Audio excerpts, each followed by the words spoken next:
Welcome to another fascinating episode of the early history of Bigfoot.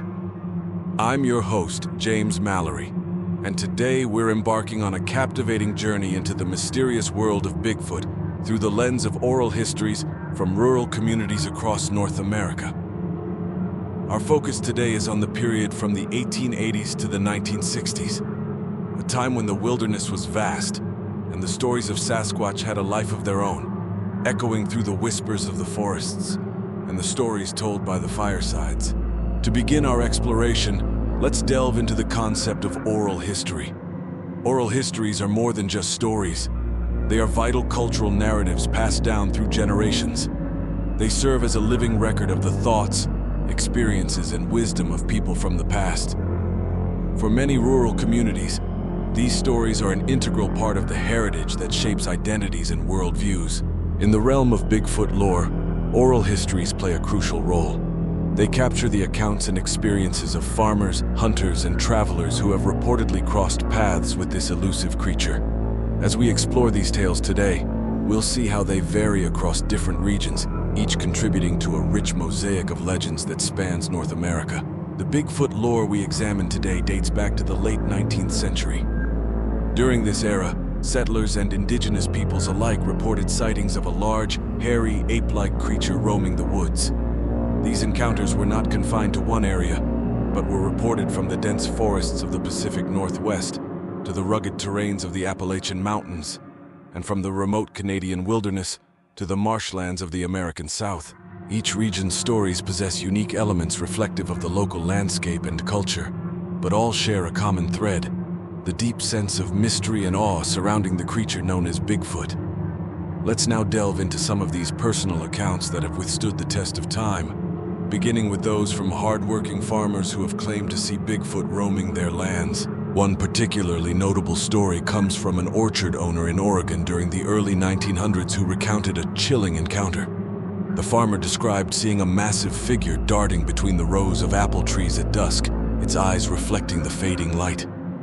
What struck him most was not just the creature's size, but the strange sense of intelligence he felt when their eyes met.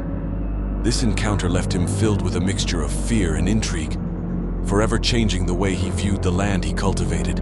Hunters, on the other hand, often encountered Bigfoot in the deeper recesses of the wilderness. Let's take an account from a group of hunters in the Canadian Rockies in the 1920s. During a particularly harsh winter expedition, they stumbled upon tracks larger than any bears they had ever seen.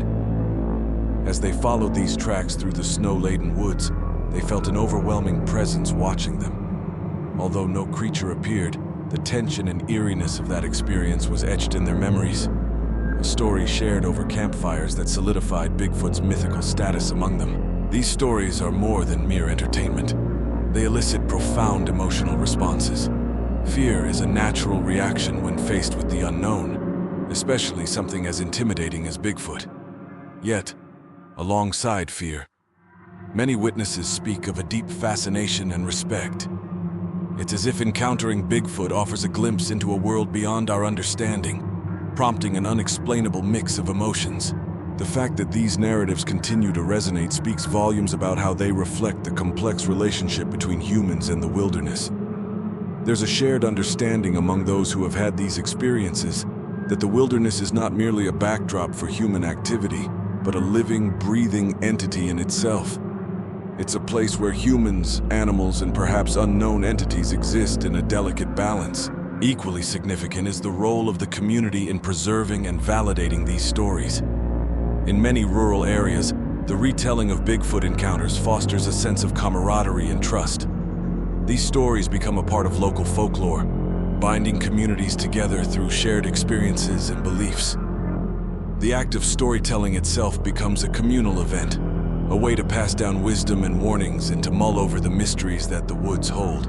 When we examine common themes across these oral histories, certain motifs stand out. Bigfoot's elusive nature, its oversized footprints, the mysterious sounds it reportedly makes, and the hair-raising encounters it orchestrates at the edges of people's perceptions.